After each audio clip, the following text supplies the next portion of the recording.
और इस वक्त की बड़ी खबर आपको बता दूं, ऐलान होता चला जा रहा है। सूत्र, उच्च स्तरीय सूत्र ये बता रहे हैं कि हेल्थ मिनिस्ट्री और उसके साथ केमिकल फर्टिलाइजर्स मिनिस्ट्री भी मनसुख मांडविया संभालेंगे। जी हां, डॉक्टर हर्षवर्धन की जगह अब हेल्थ मिनिस्ट्री का कार्यभार संभालेंगे मनसुख मांडविया और नया मंत्रालय मिनिस्ट्री ऑफ कोऑपरेशन जो है उसका प्रभार गृह मंत्री अमित शाह को दिया गया है। विकास मेरे सहयोगी मेरे साथ जुड़ चुके हैं, जरा उनका रुख करते हैं। विकास, बहुत बड़े फेरबदल किए हैं, मिनिस्ट्रीज को आपस में जोड़ दिया गया है। जी हाँ, बिल्कुल। देखिए, केमिकल एंड फर्टिलाइजर मिनिस्ट्री और हेल्थ मिनिस्ट्री दोनों को जोड़ दिया गया है। और ये जोड़ा क्यों गया है, मैं उसका छोटा सा बैकग्राउंड बता देता हूँ। जब कोरोना काल में दवाइयों की आपको कमी का पता चला होगा, जब रेमडेसिविर इंजेक्शन की कमी का पता चला, अचानक से इसकी मांग बहुत बढ़ गई है।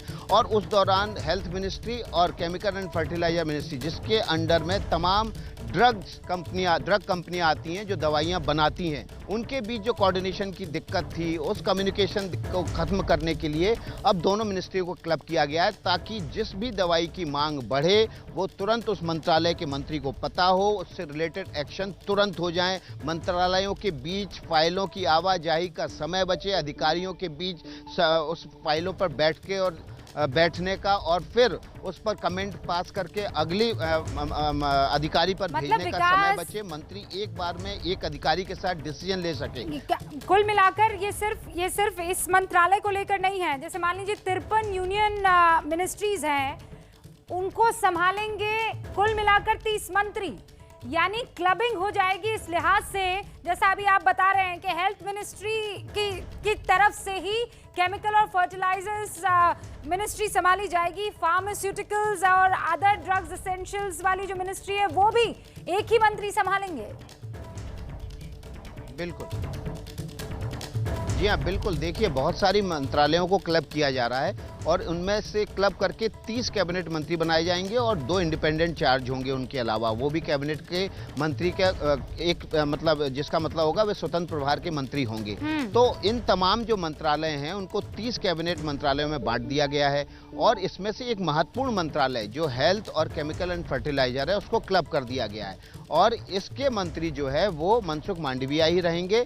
और इस मंत्रालय को क्लब करने के पीछे कोरोना काल में जो तमाम दवाइयों की कमी पेश आई और उसके बाद दवाइयों के लिए तमाम ड्रग लाइसेंस तुरंत इशू करने में जो वक्त जाया हुआ उसको दूर किया जाएगा। आपको पता है, रेमडेसिविर के लिए नागपुर में नितिन गडकरी ने रातों रात लाइसेंस दिलवाकर वहां पर एक प्लांट लगाया और 10,000 वाइल प्रतिदिन 15 दिन बाद उसका उत्पादन शुरू हो गया था। इसी तरह से ब्लैक फंगस की दवाई की जब कमी हुई तो उसके भी प्लांट लगाए गए रातों रात और 10 दिन बाद उसका प्रोडक्शन शुरू हो गया। बाजार में 1 से 1.5 लाख वाइल रोज आने लगी थी, लेकिन उसमें 15-20 दिन का वक्त लग गया था।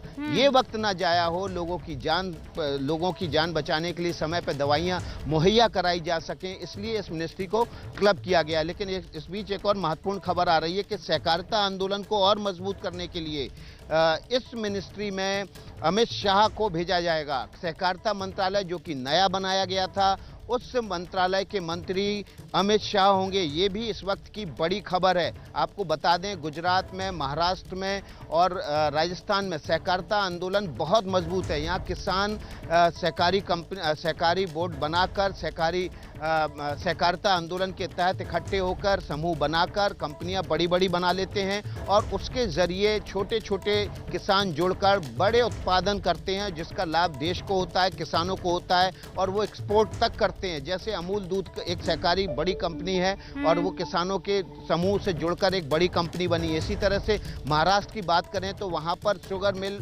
सहकारी आंदोलन की देन है और वहाँ पर आपको पता है कि लगभग हर जिले में 1 से 2 से 3 तक शुगर मिल हैं। 30-30, 40-40 मिल वहाँ पर काम कर रही हैं और सभी सहकारी आंदोलन से जुड़ी हुई हैं, सहकारिता से जुड़ी हुई हैं। तो इस मंत्रालय को और राज्यों में सक्षम बनाने के लिए, सहकारी आंदोलन के लिए आधारभूत ढांचा जो मैं खड़ा करने के दर्शकों को लिए एक बार फिर से विकास बता देना चाहती हूँ। हाँ, एक तो है ये मिनिस्ट्री ऑफ कोऑपरेशन, जिसके बारे में आपके कोऑपरेशन जिसको हेड करेंगे गृह मंत्री अमित शाह।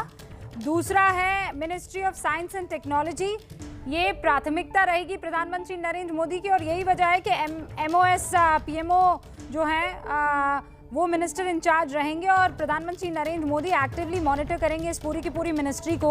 वो भी इसलिए क्योंकि जितने भी साइंटिफिक इनोवेशन कोविड के दौरान इस काल के दौरान हिंदुस्तान ने दिखाए हैं और किए हैं, उससे एक बात क्लियर हो गई है कि इसमें बहुत गुंजाइश है और हम हिंदुस्तान और भारत एक शानदार मुकाम हासिल कर सकता है जब बात आती है साइंटिफिक इनोवेशंस की। और इसीलिए प्रधानमंत्री नरेंद्र मोदी ने ministry of science and technology का जिम्मा खुद अपने हाथों में लिया है। विज्ञान और प्रौद्योगिकी मंत्रालय जो है वो प्रधानमंत्री नरेंद्र मोदी खुद देखने वाले हैं। अमित शाह को मिनिस्ट्री ऑफ कोऑपरेशन का जिम्मा दिया गया है। साथ में सेम मिनिस्टर जो है, एक ही minister ministry of culture, tourism और नॉर्थ ईस्ट, ये तीनों अलग अलग चीजें देखेंगे। फिर बता दूं आपको कि 53 ऐसी यूनियन मिनिस्ट्रीज हैं, यानी 53 अलग अलग पोर्टफोलियोज हैं। इन 53 अलग अलग पोर्टफोलियोज को देखेंगे कितने मिनिस्टर्स? 30, और साथ में 2 MOS और इंडिपेंडेंट चार्ज जिनके पास है, ये 32 आप समझ लीजिए 53 पोर्टफोलियोज को संभालेंगे और इसीलिए इनको क्लब कर दिया गया है आपस में। इस वक्त की ये बड़ी खबर है। जैसे जो पहली क्लबिंग की खबर आई है वो हेल्थ मिनिस्ट्री और केमिकल फर्टिलाइजर्स मिनिस्ट्री, ये दोनों को संभालेंगे मनसुख मांडविया। ये इस वक्त की बड़ी खबर है। मोदी सरकार के इस कैबिनेट में सिर्फ रीशफलिंग नहीं हुई है बल्कि बड़े लेवल पर क्लबिंग भी हुई है, ताकि जो साइलोज मतलब आप समझते हैं, यानी जो अलग अलग टापू बन जाते हैं कि ये मिनिस्ट्री अलग टापू, ये मिनिस्ट्री अलग टापू। जैसा भी विकास बता रहे थे कि हेल्थ मिनिस्ट्री अपने आप में एक अलग टापू थी, लेकिन फार्मास्यूटिकल्स और फर्टिलाइजर्स और ये सारी चीजें देखने वाला जो मंत्रालय था वो एक अलग टापू पर था, जबकि दोनों के बीच में एक बहुत स्ट्रॉन्ग ब्रिज होने की जरूरत थी। वो परेशानी का सबब हमें कोरोना काल में देखने को मिला, जब फाइलें इधर से उधर होती रही। ऐसे में ये फैसला लिया गया है कि वो मंत्रालय जिनका क्लबिंग होना, जिनका साथ रहना बेहतर है, उनको एक कर दिया गया है और उसका जीता जागता सबूत है हेल्थ मिनिस्ट्री जो मनसुख मांडविया को दे दी गई है। और उनके साथ और उसके साथ ही हेल्थ मिनिस्ट्री के साथ ही अब जोड़ दिया गया है केमिकल और फर्टिलाइजर्स को। फार्मास्यूटिकल्स पर पैनी नजर अगर हेल्थ मंत्रालय नहीं रखेगा तो कौन रखेगा? मनसुख मांडविया देश के नए स्वास्थ्य मंत्री होंगे, लेकिन वो जो अतिरिक्त जिम्मेदारी उनको मिल गई है जो बेहतरी के लिए, सिनर्जी कायम करने के लिए, वो है केमिकल फर्टिलाइजर्स की।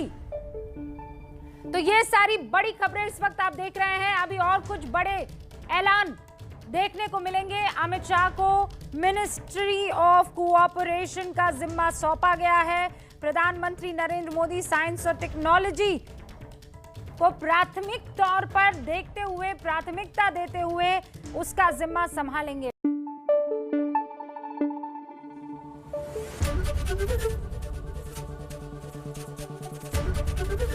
एबीपी न्यूज आपको रखे आगे।